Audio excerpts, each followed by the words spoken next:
First one, C, is constipation. If you don't poop, you get confused. God, really, Liz, for God's sake, you're kidding me. No, I'm not. You get really aggressive. You can be violent. One resident we had for a while, he just could not find that bathroom, didn't want anybody to go with him, would just hold it and hold it and hold it, and we're like, come on, go, and you find a little quiet place outside sometimes. And once we figured out if we gave him enough Miralax or whatever, he couldn't hold it, and then we could direct him. And once he got the habit of where that toilet was, he was 1,000 times less aggressive. But until that happened, it was his bowels that dictated his mood. Every time. So make sure they're pooing. Liz, we don't monitor their bowels. Well, if you have memory care, you better monitor their bowels. This is the number one reason they're going to get agitated. For sure. And don't think just because they've had good normal bowel movements that all is well. If they get a new medication on board, it gets them constipated, a little pain medication, they'll get crabby. O is for oxygenation. You know, like Liz, I don't have little O2 stats to know what's what. Well, I don't care. You can look at them and see if they're having problems. So what's interesting is your oxygen level, all of yours probably around 99 or 100. If you go down to 93%, below 93%, you start having mental status changes. Here's a little question for you. When does Medicare pay for oxygen? 89. 89% Medicare will pay. So between 93% and 89%, you're stuck with demented brain. You're stuck with delirium. Sorry, you're stuck. So if you're trying to train someone how to get oxygen, make sure they stress themselves terribly, hold their breath, do something when they're getting the oxygen level checked, because Medicare is weird on that. Anyway, so all the things that make your oxygen drop, what are they? Sleep apnea might do it, so are they snoring or they whatever? Easy things, you guys. Cardiac. Maybe congestive heart failure, filling up with water. Asthma has gotten worse all of a sudden. Your COPD is, you need some adjusting on those breathing medications, or you need to go to a nebulizer because the spacer isn't working. They don't get it. They don't get how to puff anymore. They're blowing out instead of sucking in. What else? Lack of exercise. Maybe. Easy, acute things that happen. Cold, respiratory infection, pneumonia, influenza, all those. Your oxygen level just has to drop for some reason, either cardiac or pulmonary, either an acute or a chronic problem that's gotten worse, or an acute illness like an infection. Here's the rule of thumb with oxygen in my world. If I want to breathe for the resident or patient, they're having problems. Think about it. You have a patient that's in their room. And I just want to go, take a breath. If I want to breathe for them, if you feel like breathing for them, they're having problems. And then you go looking, are their feet swelling? Have they gained a bunch of weight? Do they have a fever? Are they coughing up junk? And then you send that fax out, or you set them up to go see somebody and give a little more information. N, nutrition. How many of you get hangry?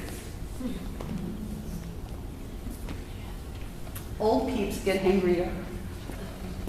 Yeah. If you don't feed them, especially those little Alzheimer peeps, constantly, like little kids come home from school, if you don't feed them, they have a tantrum, they go fitsy. Yeah. Old people are the same. So they need to be fed nutritious food frequently. Their big meals are great. They have Alzheimer's and they don't attend, and concentration's a problem. I call them grazers. You just put stuff out for them to walk by and take. Big bites, make them small, little cut. PB&J, we make like a huge Tupperware full for our really advanced house, and we just cut them into square and put them out, and people walk by and eat them constantly. They gotta eat. F is for fluids. This is fun. See, if you write it, you hear it, you write it, and you say it, and then you go home and you tell a story about it. You will remember it. It will go to your short-term to long-term memory. So you're going to have to go home and do this with somebody. Fluids. So old peeps have no subcutaneous fat, it's a little stuff under here which holds fluid. So they are more at risk of getting dehydrated. It doesn't take much, a couple warm days over here in Redmond, and they get dehydrated. They hate to drink because their thirst center fell asleep long ago. You give them meds, they take 2 little tiny sips, tiny. Now, we have to change our world view about something. Older people in this current cohort love coffee. Coffee is a fluid. Give old people coffee. Period. But Liz, it's a diuretic, it's going to just pull it. No, it's not. If you're a steady coffee drinker, the amount of diuresis that caffeine does is less than 1%. It's going to help their bowels, they're going to poop, and they're going to be hydrated. So if coffee's all they drink, you just give them gobs and gobs of coffee, and they like that weak stuff. They don't like Starbucks anyway. They don't like anything good. So you give them coffee as their fluid. They won't drink juice. They'll have some. Water is really boring. Soda, not so great for them. So coffee. U is for urinary retention. Remember I said if that prostate gets big enough and they go into retention, they'll start acting wiggy. Well, you can go into retention, and women can go into retention. If you get a really bad bladder infection, you'll stop peeing. And if they already have a cognitive impairment, they're not going to come up and say, because I'm having difficulty peeing, and when I do it burns, and I feel like I'm going frequently. Not. None of that is occurring, just craziness, just beating the crap out of you. So, are they peeing? They're not peeing, or just a little. How many of you actually catheterize at your facilities? Are allowed to in the nursing home, some? Yeah. I find it at least 2 or 3 times a year. So out of 100 residents, 3 in 100 every year are in retention. Very hard to find unless you just go cath, and I have the nurses go cath to do a post-void residual. Guys that we thought their prostate was under control, suddenly that Fomax stops working, and they're just not emptying. So if you have more than 200 cc's of urine in your bladder, you're in trouble. And you're going to be agitated. So retention, think of it, because it goes out of our minds when we stop. S is for sleep. If you don't sleep, crap. Now, do I give sleeping pills? No. Really, I don't. Because they fall. It makes them psychotic. Normal people taking sleeping pills, Ambien or whatever, will have short-term memory loss. It doesn't help me because they're all demented. I don't want them to have worse memory loss. Numerous studies on Ambien and the crazy things you do in the middle of the night. If you are awoken for some reason, like, I don't know, a possum walks by your window and you wake up, you'll leave your house and do something freaky. We've all heard stories of doctors getting up in the middle of the night, going out naked and being found, brought back. I mean, just weird stuff happens. Whatever happens, whatever you're dreaming about, you kind of do.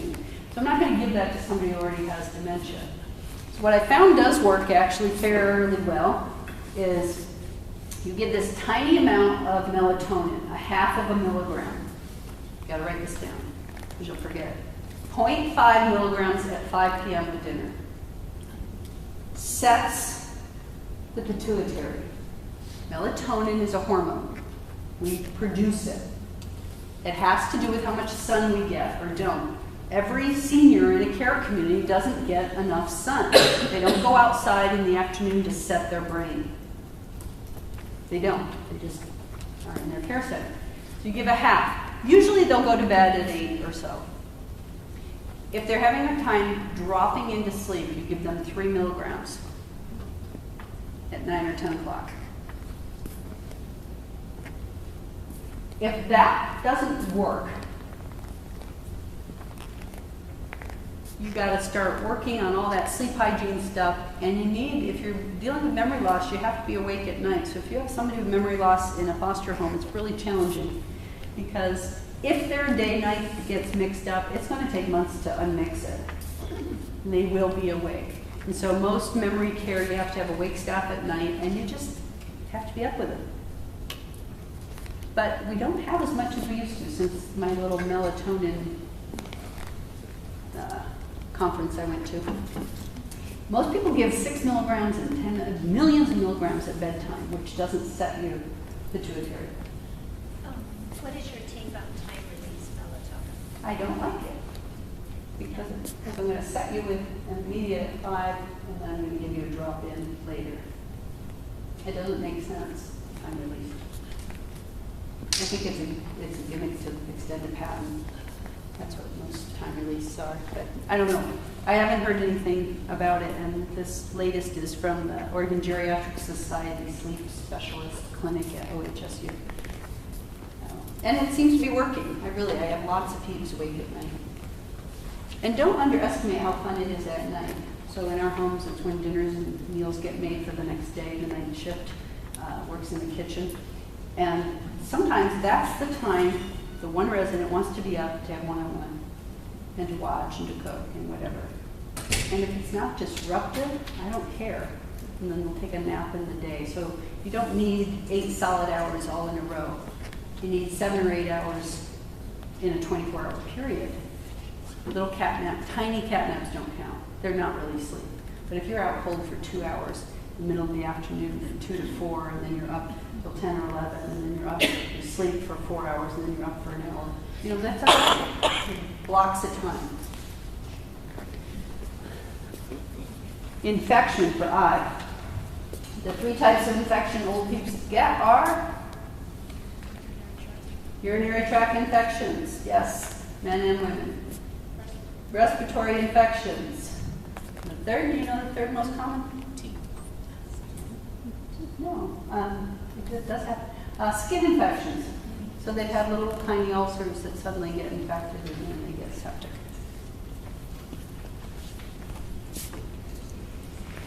Next one is opioids.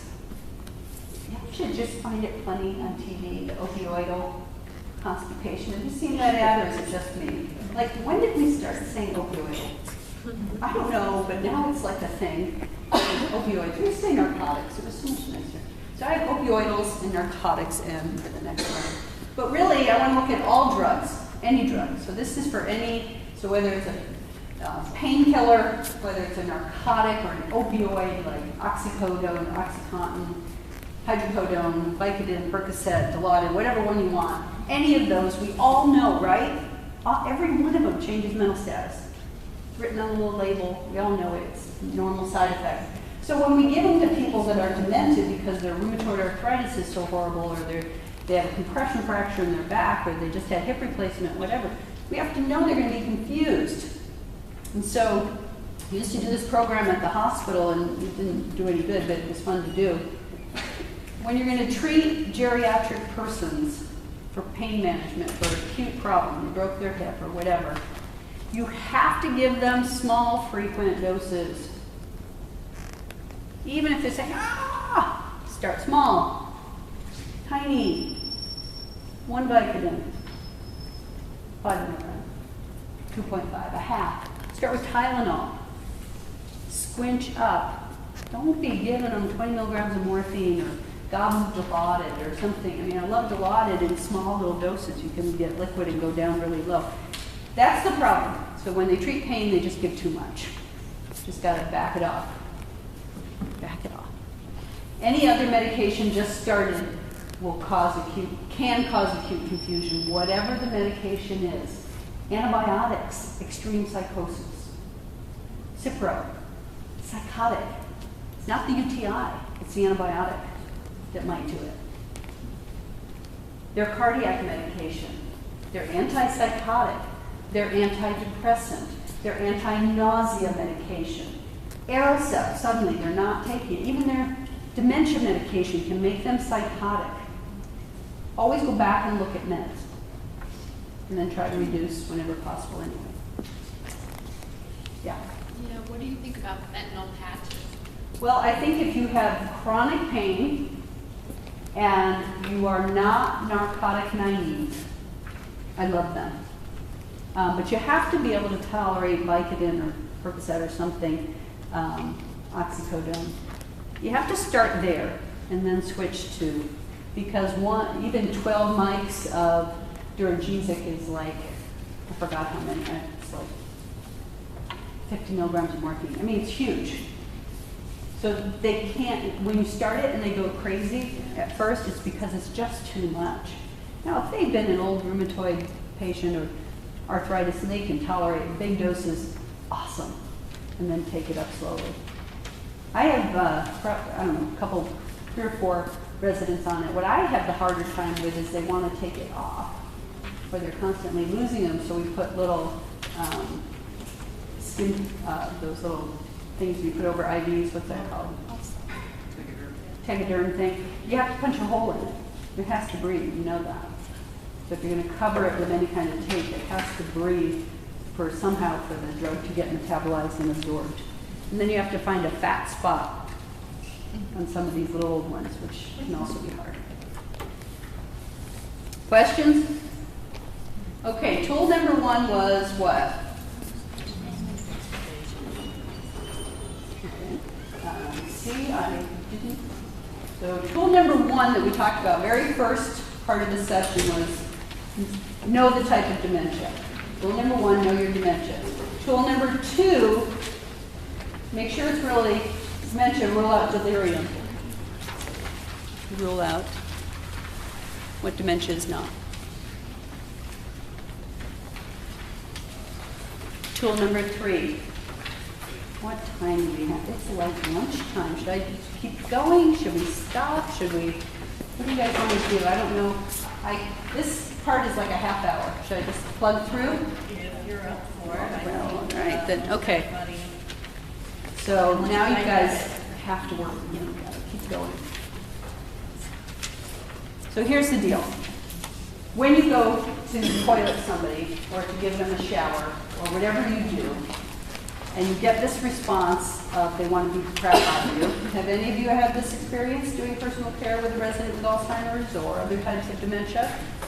Yes? Didn't hurt? Care staff was saying, ouch.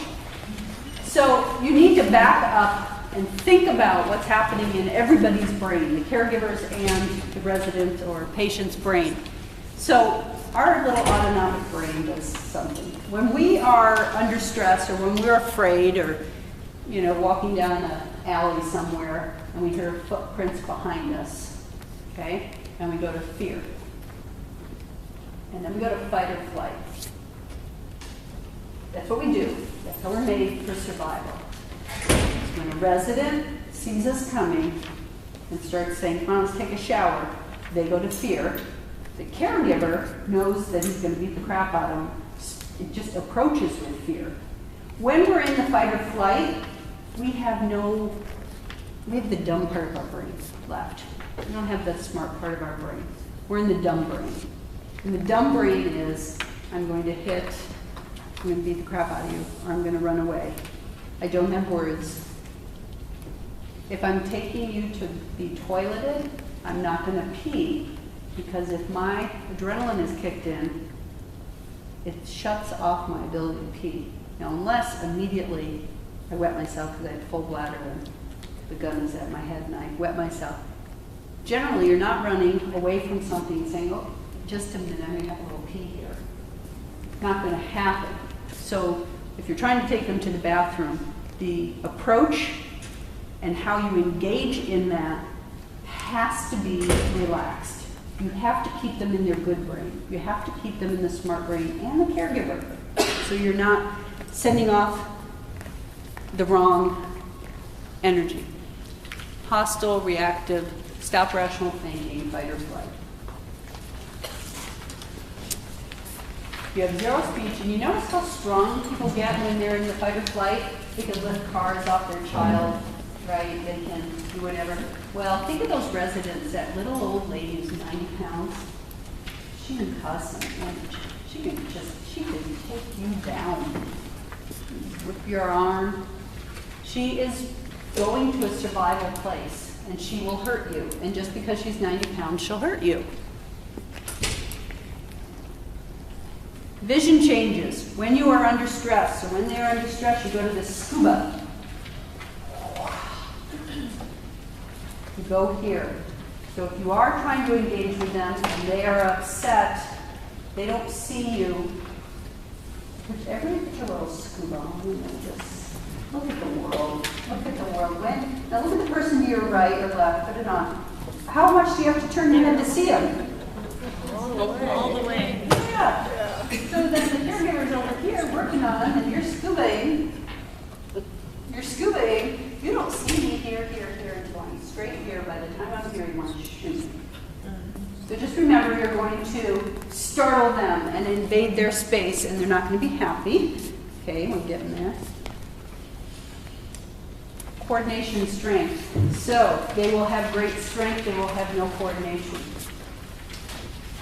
Best way to think about this. Little babies, you put your fingers in their little fists, right? And you take them, little infants, right? And then we all do this and we bounce them up and down, throw them around the room. They never let go, they're brilliant, right? And say, oh my God, look, he's hanging on, he doesn't let go. Isn't he smart? No, he's not smart. He doesn't have release yet. Release doesn't develop till you're 1 or more. You only have strength, right?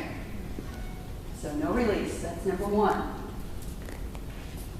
When demented people get upset, they have strength and no release. So when they grab you, they have strength and they can't release. Coordination is your skill fingers, your first 2 fingers and your thumb. These are what you write with, you spoon with, button with, all the rest. These are coordination. These don't happen until later. So I always think of moms using Cheerios. I don't know why, but for some reason, when you're teaching kids how to eat and they're in their little high chair and their little table there, you throw some Cheerios on there just to stress them to pieces, right? When they're first learning, what they do is they bang it maybe, and they get it in here. They get it in their fist by, and then they can't get it out. But they know it's in there, right? And they start pushing their little hand open and they eat it. Or they're really smart and they bang their hand on the edge of the tray to release. And then they put their head down in there and they just go straight to mouth. They know it's there, they got it. They just haven't figured out that release thing, and that just takes a long time to do. And they don't have these to pick up the Cheerio. This takes a long time for these little guys to figure out how to pick up, how to hold the spoon, how to write with them. You can't do that until it develops. So they take a long time to figure out how to feed them. And that goes in reverse as the person's dementia progresses. Later stages, they're beginning to not get that. It's attacking me somehow. Sorry.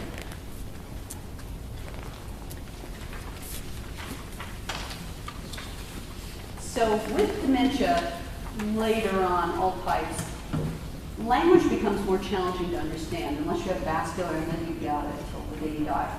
But language becomes more challenging. And so using words doesn't make sense. It goes to a different part of the brain. They might hear you and you go louder and louder and they hear you. They can't translate the meaning. So we stop using as much words. So stop talking when you're working with them and they're confused. You have to use gestures. See, here, come with me. We're going to eat, we're going to brush. All that mimicking stuff, you have to just put into taking care of them. What you do, I know. Hunger increases stress. So if you've had a stressful event with a resident, when you're done, feed them cookies. If it wasn't fun getting dressed for you, if they didn't have fun, give them a cookie.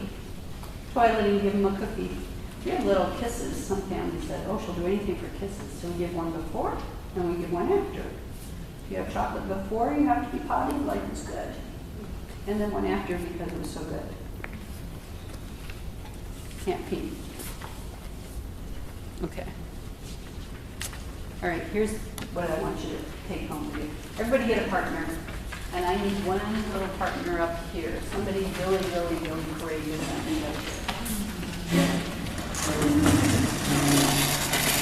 Pick yourself a partner, one little partner, and then I need to come up. Okay, you got your partners? Yes? No, you can only have two. So you're going to have to, anybody not at a partner here? See, of course. Oh my God, everywhere else is even. No, you have 5 back there. I see 5 at the back table. You and the, I don't know, you, yeah. You be partners with her. If you just sit right there. Just sit right there. Okay. Here's what everybody wear your name tag on your right. I don't have mine on today, but I want you to wear it on your right. Most people are right-handed. Everybody working with seniors need to just change whatever you've been doing and put your name tag on your right. Right here. When I approach someone that I know is pretty impaired, Kelly's way impaired. When I approach Kelly, who I know is really impaired, I need her to see my name. I need to know her name, right? When I approach, I'm 2 arms lengths away to start with. So I'm going to say, and I want to get in her space without threatening. I don't want to show up here, because look, she's sweating already right there. She doesn't like it. I need to get permission to enter their space. 90% of the reason caregivers get hit is because you go too fast. And you tell them that over and over, yeah, right. I don't have all day, I gotta get them all changed, blah. If you go too fast, all you're gonna get is a startle, fight or flight. So you need to go a little slower. And you need to give them ample time. Kelly, hi. Okay, she sees me.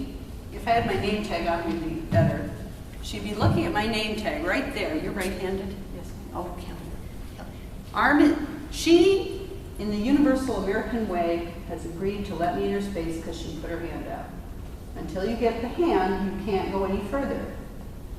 You can't go any further until she gives you some permission. So I'm in. Now, I'm in here, and I'm going to go to the butterfly. Remember in the 60s, I don't know, it's a cool shake, you can go to cool shake. I'm going to go here, because I want my skill fingers to do whatever we're going to do. She's got grippy grip on me. I am here, I'm on her side. Kelly, hi. Right here, Kelly. And I'm going to go low, be sure she's with me. I'm going off to her little side, and we're going to stand up together. I'm not going to be in front pulling, because it's wrong. I'm not grabbing under here. Now, partner, each of you, I want you to just take a moment and grab that upper arm of your person. Go on. You're one and the other. Grab it like you do. You're going to get them up. Like every family member in just whatever you want. I just want you to feel the pinch of the upper arm. That's all I want you to do right now. You feel that? Oh, you do. Like, come on, Mom, let's get up. Go on. You like that? Awesome. Do it. You feel it? Okay, you have this little nerve going down here. Every time, you gotta promise me. No, you guys. What the hell is going on back there? Hey, turquoise. No. Ho. Everybody, ho. Yeah, you. Turquoise. Oh, okay. Back it up.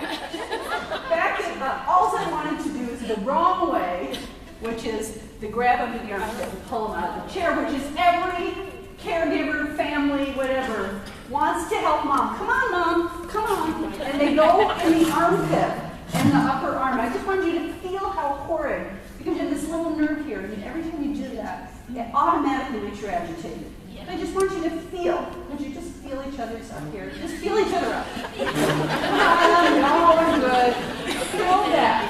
Squeeze that. Come on. Squeeze each other's upper arms. Don't take a muscle. Oh my God, you guys. This is going to be a long time till lunch. Okay. So that is wrong. Wrong. Upper arm squeezing, pulling, wrong. You can do it with little Tommy when he's 2 to drag him out of the store, but it's wrong. There's nerves in here you can damage.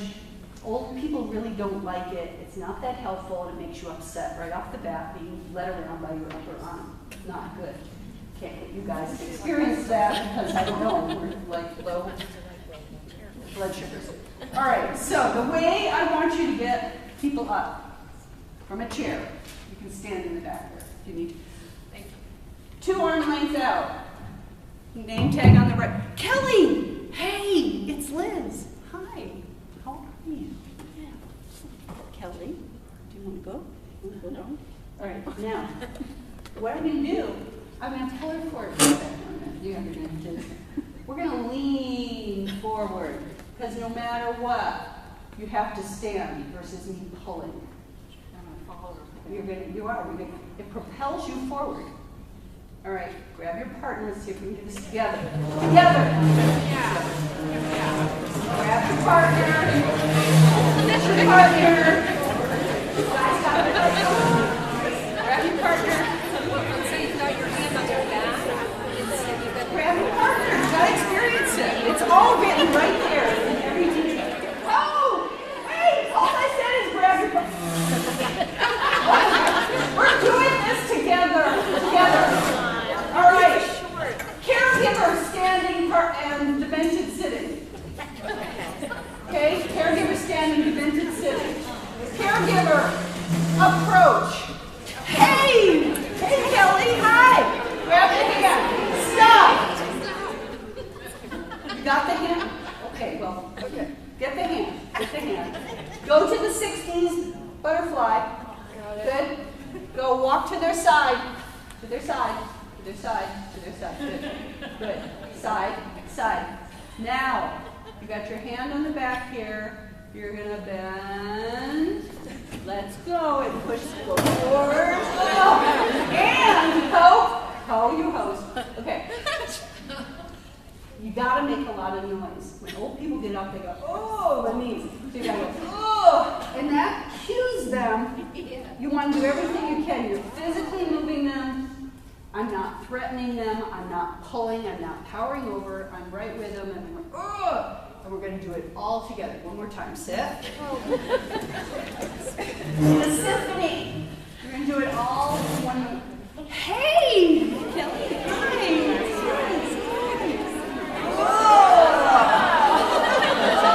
Yes! Yes! Oh my God, you guys. All right, sit. I'll just keep telling you guys.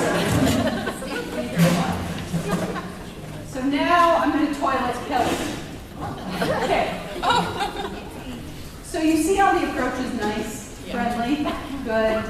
I'm not pulling her out of the chair to break her arms off. I'm not standing over her, pushing her down. I'm not doing any of that too much. So Kelly, hey, it's Liz. Hi. Oh. Okay, this is my rudder. This is her little rudder. So she's gonna walk with me. Now she's real impaired. She's just gonna go. I'm gonna walk. If you want to do like dance, go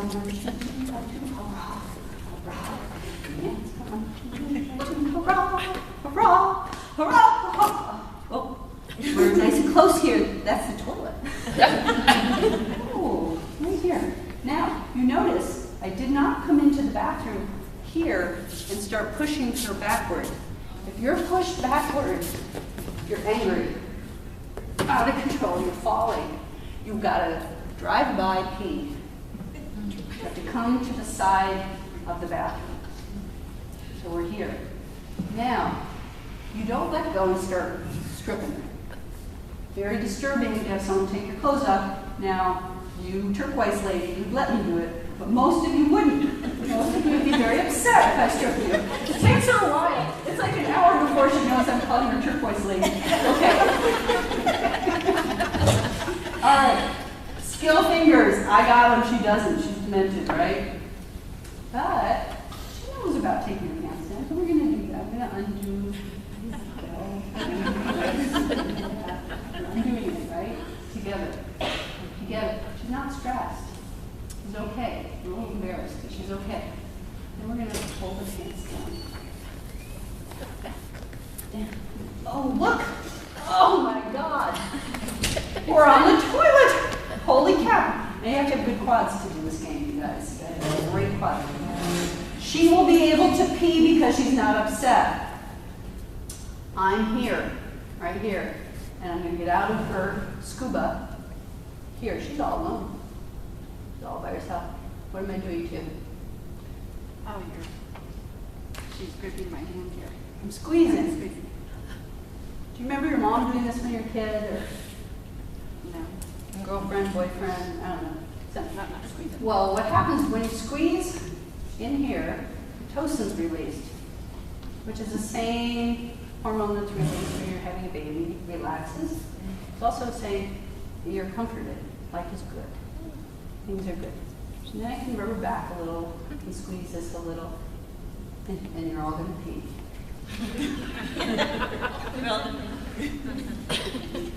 Now, muscles don't get demented. Okay? Muscles, there's muscle memory.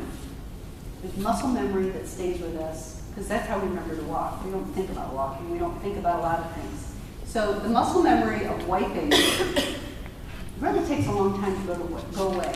We take over that task too early. So what I want to be sure is you have the toilet paper, and I can hand it to her. And she's going to know what to do for a very long time. And I might need to help after stand do a little peri-wiping or something to make sure there's no poo in the poo or whatever we got going. I have spray bottles. If there's poo, if she's been bowel incontinent, I usually throw her in the shower. If not, spray. We actually have sprayers that we had designed, the kitchen sprayers, by every toilet to spray down there so there's no poo in the poo. You can use peri-wipes from here to doomsday. You'll never get poo out of the poo. Ever wipe from now to doomsday, but stool is sticky. And remember, old ladies are dry and they love each other, so you need enough abrasion. So peri-wipes aren't going to do a whole lot. Get a really wet washcloth. Ours are blue that we use for downtown and white for face. So blue soapy washcloth together. Wash down there if you have to. Spray down there. Or throw in the shower and be sure to clean that. If you don't clean it, they will get a bladder infection and it will be E. coli. And we're getting more and more resistant E. coli organisms because of poo in the hoo. Clean it up. Your hoo clean? Don't get clean the hoo. So we're going to pull the pants up together, knees together, and we lean forward. Oh! And up we go, and she's moving together. And we say, okay, bye-bye. Thank you. Thank you.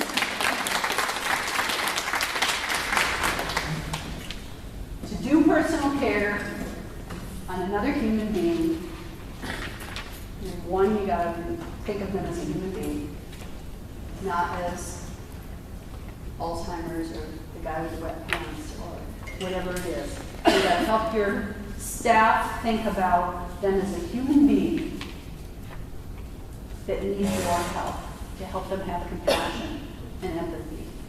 You gotta approach slow, but they gotta give permission to move in. I do this now with every resident, every patient, anything. Before I know anything, I meet them in the lobby, I put my hand out and I meet them and I go to their side. No matter what level they're at, or anywhere, how you're going to come to me, even though they're walkie-talkie, they're coming in for an assessment, they're early stage, I want them used to me coming in on that side. I want them to know this is okay. When I see family members grab on their armpits, it drives me crazy. And I correct in the moment they love me. Don't do that to your mom. And don't.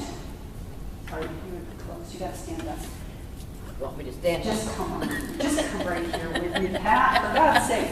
Don't let them lead mom around by the, like they want to be, okay, let's go. And they're holding the elbow. They don't know where they're going. So blind people, right? How do you walk with somebody that's blind? Do you hold their elbow? Do you stand in front? No. They hold you. You're the guide dog. You're the guide dog. So this is just taking it another phase. I'm still the guide dog. I'm still going to go with her. I'm the guide dog. She doesn't have to worry. When I put her out in front of me, okay, Mom, we're going to go over to the office. You know what the office is. That's really neat. You never put the blind person in front of the guide dog. Done that. Okay, go. So just kind of keep that logically in your minds that you're the leader. I can sit down. You're good. I'm not gonna, I'll bug you again shortly, I'm sure, but maybe not. Does that make sense? We nailed it, we're good? Every time you are anywhere near somebody with cognitive impairment, every time you walk through the house, the care center, 1,000,000 times a day, you acknowledge every time, you make eye contact, you look at them, you say, hey, nice shirt, nice, good do. Hey, did you go to the salon? Good color on you. Is that watching you? I don't care what it is. You see them, you say something. But where does it walk back and forth? Yep. You just need to know they're seeing you the first time. If you ignore them, they feel ignored. They feel inferior. They feel embarrassed. They're not going to work with you. Your whole day working with people with cognitive impairment is spent building relationship and trust. And then you come back the next day and you do it all over again.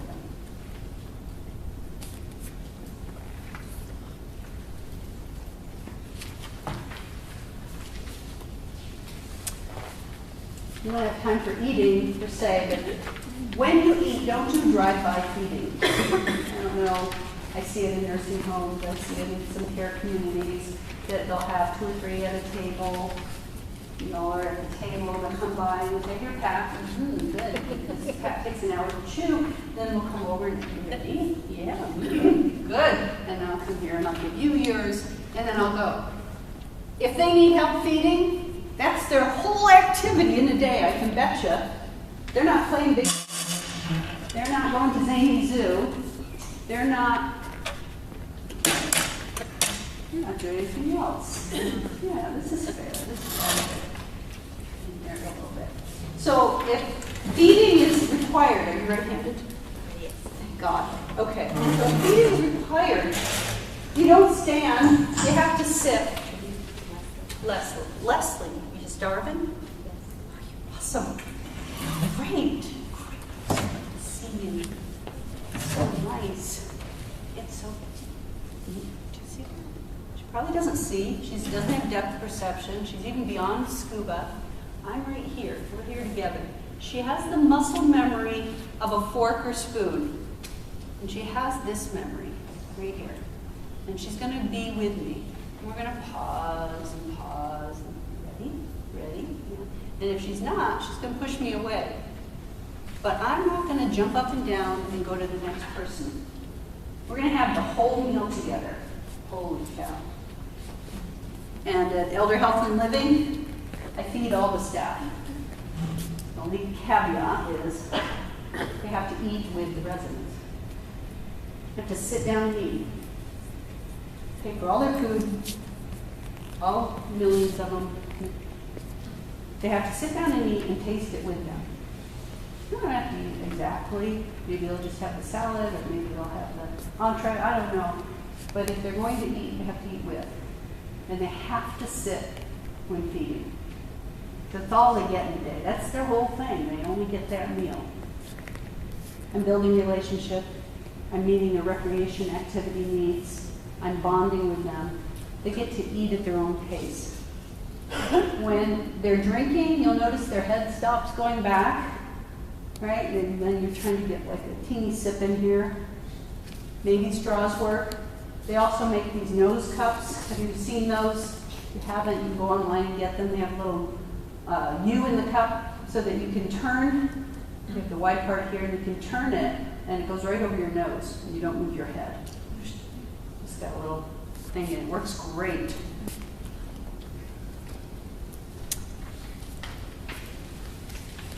When you're trying to get somebody out of bed in the morning, how many of you, by the way, are the alarm clock goes off and you jump out of bed? How many of you in here are that person? You hear it, you're up. One, two. See? Very low. How many of you like hit the snooze or lie there for a minute or 10? Yeah, okay. So when folks go to get people up in the care community, you know, breakfast, you're trying to get people going. There's only 2 in a room of 50 that love to pop. So all the rest of us don't really love to pop. So we have to give them signals of getting up.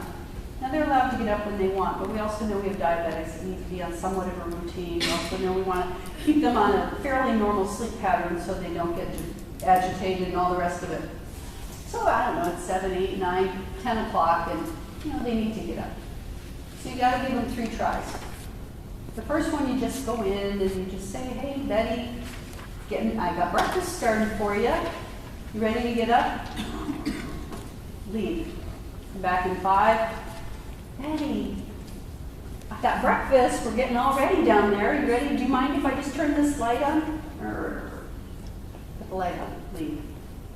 Then the 3rd time, go back. Betty, breakfast is ready. Should we get up now? You want to get up? Pat, pat, pat. Get down, get low. And then begin engaging her and sitting up with you. If you go in and try and get somebody out of bed too quick, number 1, they feel like you're raping them. Right? You're hurting them. So you started off in fight or flight, you're going to beat the crap out of you, and you're never going to be able to toilet them, get their teeth done, and get them up and ready. It's just a miserable way to start the day. Allow them 3 tries. And go slow. And always tell them there's food. Breakfast, food, I made your special pancakes, I got eggs for you, whatever their love is, know that, and that's what you're going to give them. Does that make sense?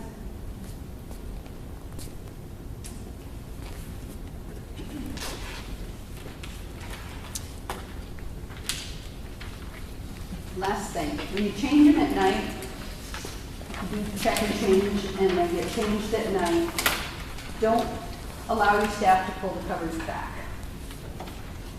Well, Liz, how do I get the Depends off? How do I change them? I want you to release the covers from the foot of the bed.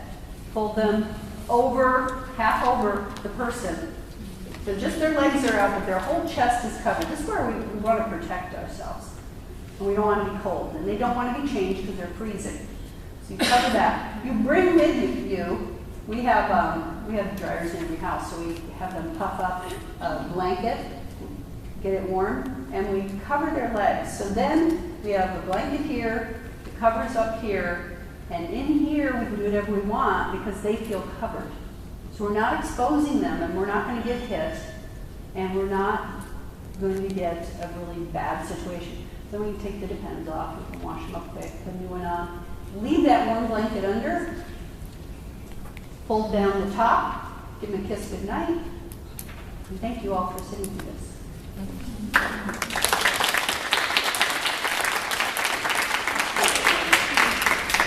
Any burning questions? Would you please just quickly go over when residents are upset? Just think that, I don't know if that is anything that, I skipped it, I did. I don't know if there's anything in Just there. remember, if they're upset, you need to validate it, have empathy for it, whatever it is, even if it makes no sense to you, and you just try to match their emotion or say, oh my God, that's terrible. Oh, your daughter left. Oh, you know what? I can't believe she did that. But did she leave you something? And then you gradually guide. Trying to abruptly change them doesn't work. You have to go with them. Is that your car? You want to leave? Where are we going? Oh my God, is it that time already? Is it almost lunch? Did you need to get something out of your room first? Do you have your purse? Think of some way to bring them back. They're standing by the gate or wherever you're trying to do. Get their purse, to get something. They can't hang on to a thought that long, but they will hang on to an emotion forever. So you're just going with, I see, you're upset, I'm with you, it's your daughter, it's your car, it's your purse, it's your blah, yes, and now we're going to gradually move you to, let's go in and see if they have cookies. Oh my God, she's terrible, oh my God, look at this, we have such a nice book on the table, and don't you read Daniel Steele? Well, you got to know enough about each of the residents to be able to move them. You have to know they have a daughter or a son, or they grew up in Montana, or they like horses. So that's the other piece of this little toolbox is, I usually say, know your resident, know your person. You got to know them. I tell the staff they have to have 3 things they know about that person to take care of them. Whatever those 3 things are, she was a cheerleader and she loved it. You know, she was a model for something. She's from New York City. She was an attorney. He owned a bank. Whatever were the 3 things that the family would describe first about them, those are what you have to have in your head when you're going to go take care of somebody. You got to draw from it. You're building a relationship. They're regular peeps. Questions? Starving? Thank you all.